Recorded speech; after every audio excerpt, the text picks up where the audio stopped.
Welcome back to the show. Check it out. Possibly a new CFTC chairman and president talking about a strategic reserve for crypto again. You're going to want it.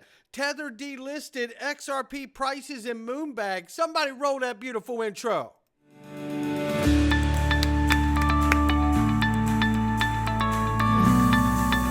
Digital Perspectives with Brad Kimes. Come on in.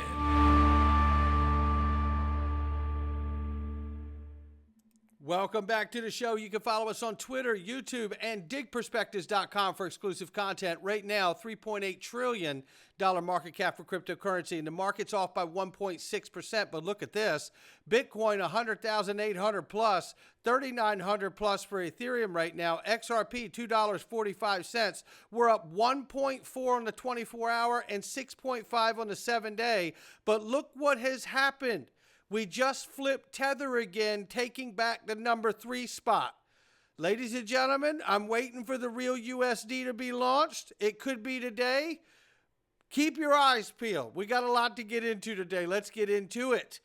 Ranging between 228 and 246. We're at 244. We'll keep an eye on it. We got stuff for you to see today. You're going to love it. But take a look at this first, ladies and gentlemen. Big year for XRP. Hello, Las Vegas! You guys having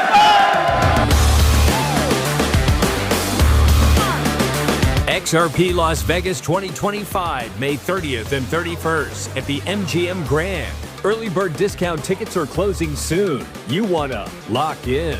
2025 is looking like a big year for XRP. Celebrate the journey with the XRP family in Las Vegas, May 30th and 31st. 2 great days exploring the evolution of finance and Web3. Discounts closing soon. Get your tickets now. Don't mess around. Get your tickets before they're gone. You know the market's going to get hot again. You're not going to want to miss this, ladies and gentlemen. We got so many great people that are going to participate in XRP Las Vegas 25. Early bird pricing, limited. Get your tickets. It's a great Christmas gift. Let's do this. And look at this. U.S. Congressman Tom Emmer says Gary Gensler has destroyed the SEC's reputation with his failed regulation by enforcement approach. This is so spot on, no doubt about it. And Paul Atkins looking to bring the integrity back into it here. I want you to take a listen to this clip as Donald Trump, the President Trump, rang the bell yesterday for the stock exchange. You're embracing crypto, very different from the previous administration. Strategic Petroleum Reserve like for crypto? Yeah, I think so. We're going to do something great with crypto because we don't want China or anybody else, and not just China, but others are embracing it, and we want to be the head. We're going to be ahead of AI. We're going to be way ahead of AI, and we've got to produce tremendous amounts of electricity. You know that. It's unbelievable when you think that we need more than twice what we already have. If you think that's pretty for a specific industry, but we'll be able to do it. We have Lee Zeldin in charge of the environment. He's going to be giving us very strong approvals, I think, and he's going to make sure everything's good and clean and proper, but he's going to give us very fast approvals. Natural gas. There you have it, but take a listen to the first part one more time. You're embracing crypto, very different from the previous administration. Strategic Petroleum Reserve like for crypto? Yeah, I think so. We're going to do something great with crypto because we... Now let's take a look at it. A strategic petroleum reserve like for crypto from Jim Cramer, possibly one of the smartest things he's ever said in his life. President Trump's answer, yeah, I think so. We're going to do something great with crypto. I've always believed XRP was designed to help get us off the petrodollar and avoid World War III. A basket of cryptos would be a great way to start to underpin the U.S. dollar and our financial system. And obviously, I mean, that would involve other commodities as well, like gold and such, you know, everything else. Because the basket I'm talking about would involve tokenized tokens of traditional products like gold, oil, and everything else, as well as XRP, Bitcoin, and other assets.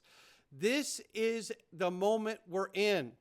And for years, we've had people remember how they laughed at us for saying exactly what our president is talking about doing today? Remember those people? I'll never forget them. And another step toward getting that kind of clarity for crypto that we need, Arkansas Congressman French Hill, a pro-crypto Republican, will lead the U.S. House Financial Services Committee in the next Congress. Now, he plans to address debanking in crypto industry. We've seen Silicon Valley, Signature Bank, and others be debanked, as well as individuals like Brad Garlinghouse and others in the crypto industry. And this is to advance legislation on crypto regulation and stable coins broadly.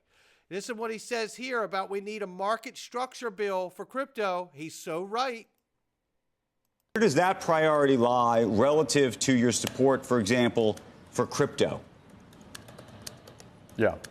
Well, I'd say the third one, you asked for three. I wanted to stop and give you a chance to talk. But the third one is digital assets. We need a market structure for digital assets. We don't have rules of the road. Under Chairman Gensler, we had just regulation by enforcement. This is not helping America succeed, not helping technological advance, innovation for Web3, the use of blockchain, both in publicly traded companies and in financial services. So that is the top priority for us. And our majority leader, Steve Scalise, has it on his first 100 days of the House is to move a regulatory structure bill for digital assets. And I also believe a dollar-backed payment stable coin for under U.S. law as well. You believe in a Bitcoin reserve? You know, I don't really, I have to say I know Cynthia Loomis from Wyoming. I heard her give her speech at the Bitcoin conference in Nashville. I understand why some people are attracted to that. I'd have to think long and hard about what the value of that is to the United States or the Treasury. But I am certain of this, that we need a fair-minded, fit-for-purpose regulatory structure for digital assets in this country. There you have it right there. That's the new head of the House Financial Services Committee, and I think we're going to get it quick. Let me tell you, this is getting exciting. And then this right now, as Trump administration considers extending the CFTC's authority to cover cryptocurrencies, Brian Quintes is coming in to be looked at now, a former commissioner and a A16Z crypto policy lead, is a favorite for the chair position. Remember, Caroline Pham and Perry Ann Boring, who I'm throwing my weight and support behind, considered on that short list as well. Let's keep going. Then this. How about the timing of this? I'd like to ask the audience a question right now. You know, I love you guys. You're amazing, and I love your insights. Coinbase removes USD Tether in Europe, crackdown on stablecoins non-compliant with MiCA. You know, this is today from Coinbase. Dear client, as a reminder, due to new European markets and crypto assets MiCA regulation, restrictions will take effect on the 13th of December. Yeah, USD Tether restricted, along with PAX, PYUSD, and the others. That's where we're at here. That's today, the same day that we're hearing that RLUSD will launch. Coincidence? I think not. And this is getting very exciting because there's something extremely special about the NYDFS approval that we need to make clear to everyone. And we're about to. And don't forget that the RLEuro.com redirects you back to Ripple's website. Come on in. And so does RLUSD.com. The idea of getting more and more RL stablecoins from other countries is going to be incredible because I think that's exactly where we're headed. Listen to this from Vincent Van Code. This is how important the NYDFS approval is. The NYDFS approved RLUSD. It really hasn't sunk in for most people. Let me sink it in. I cannot stress enough what this means. This is one of the biggest things that has happened in crypto. RLUSD is the only token approved as a regulated financial instrument, i.e. bank grade. No other token has this classification, not even USDC or USD Tether. Please pause what you are doing and clear your mind and read on. This is powerful, ladies and gentlemen. This will put all the pieces of the puzzle in place for you. But why don't you realize it that it indirectly approved the XRP Ledger and Ethereum blockchains? Here's why. The New York Department of Financial Services approving RLUSD has a regulated stablecoin indirectly acknowledges the XRP ledger and the Ethereum blockchain as suitable platforms for financial grade operations. However, this does not mean the blockchains themselves are officially classified as banking grade. He goes on with the breakdown, but I want to remind you that doesn't that fall in line, knowing that we have the approval for the RLUSD, that even though we don't have the official classified banking grade level from government, but isn't that what we just heard the new Financial Services Committee chair say, French Hill, right? Isn't that what we just heard him say? We need a new market infrastructure bill which would do this part of it.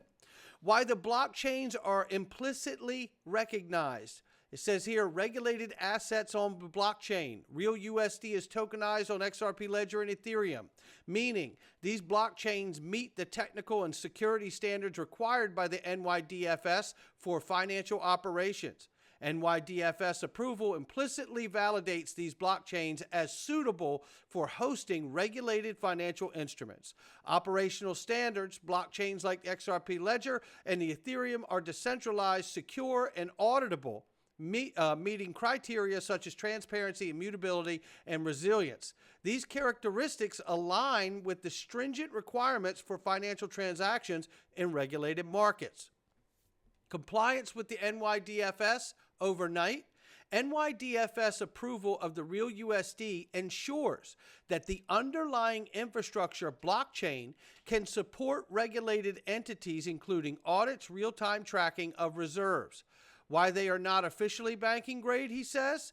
No direct certification. NYDFS approves the asset, not the blockchain technology itself. So that's out of their wheelhouse, and I believe that's why we need that market infrastructure bill that French Hill is talking about. Then here you have blockchains are treated as platforms or tools, not as regulated entities like banks.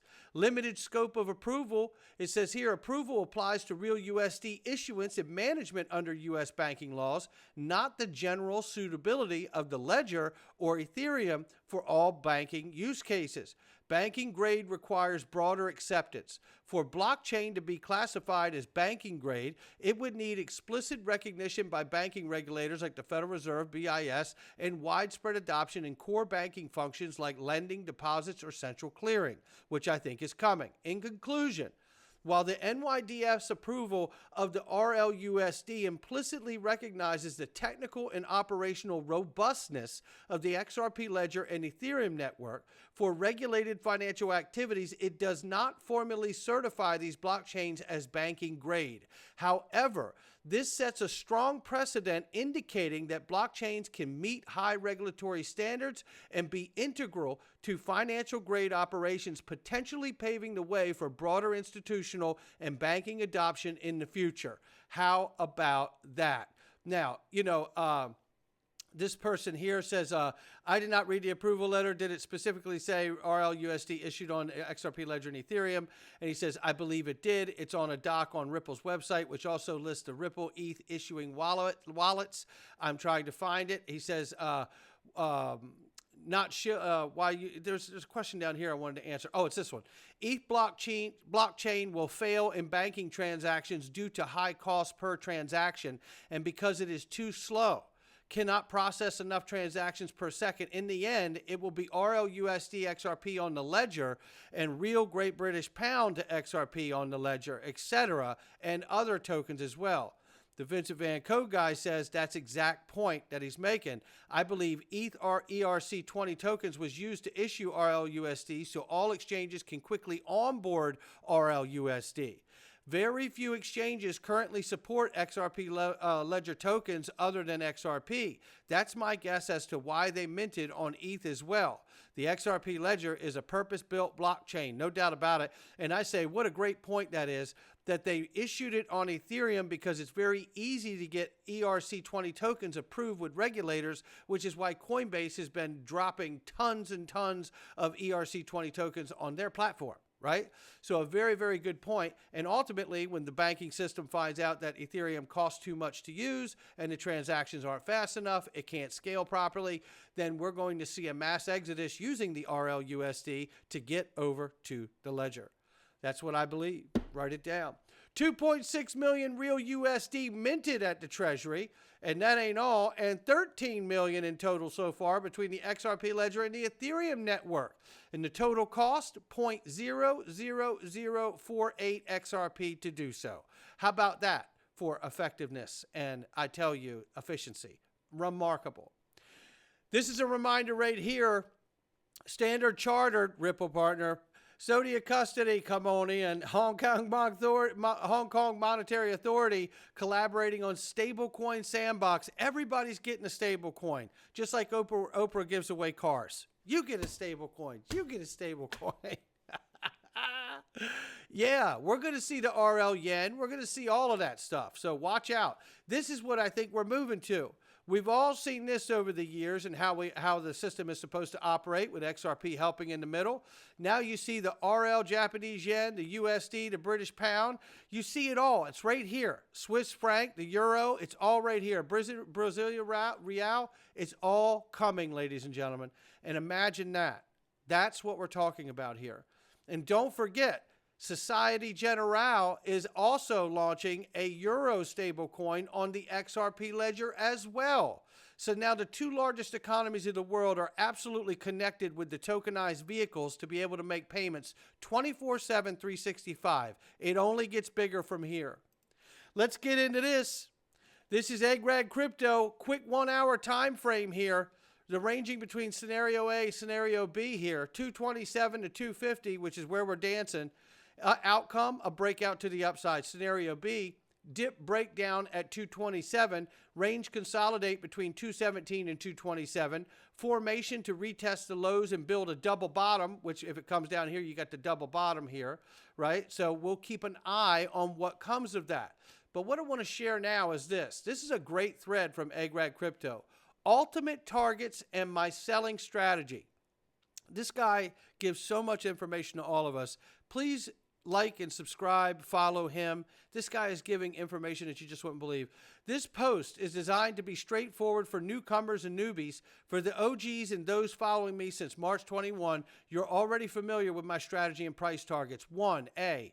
He says here, profit-taking strategies. Find what works for you. Percentage-based sales, for example, 25% at Tier 1, 25% at Tier 2, 25% at Tier 3, and keep 25% here for your moon bag.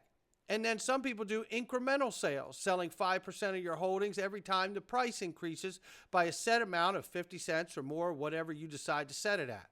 Recover initial capital first. Some people do this. Secure your investment and then combine any strategy above to get your capital back. Wait for your target. Sell everything when your personal target is reached. And then some people rotate profits, reinvest in low to mid cap projects for potential exponential growth. Note, this is high risk, especially if you don't fully understand your next moves. 6, long-term holder. If you don't need the money, keep buying for the next 10 to 15 years and skip selling altogether. That's kind of what I've been doing. Generational wealth. Hold a big bag to pass on to your children and your grandchildren.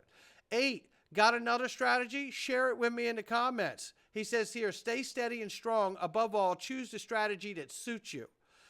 FAQs, what's his strategy? Since his questions flood his DMs, he says background matters. He spent 2 decades selling investment products from real estate to hotel acquisitions and developing multi-billion-dollar projects. That's who Egg Crypto is.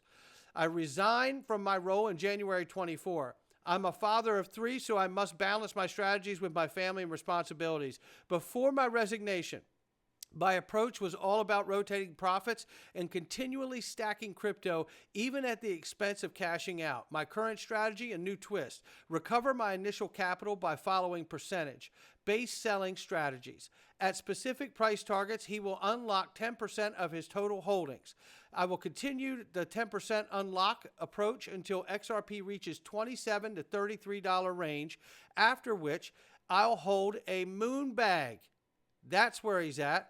He says he hopes the post answers the questions for your DMs. And remember, your journey is unique and your strategy should align with your goals and circumstances. The future is bright. And there you have it right there. Not financial advice from me or anyone else. This is really a great thread. And shout out to Egg Rag Crypto for sharing it.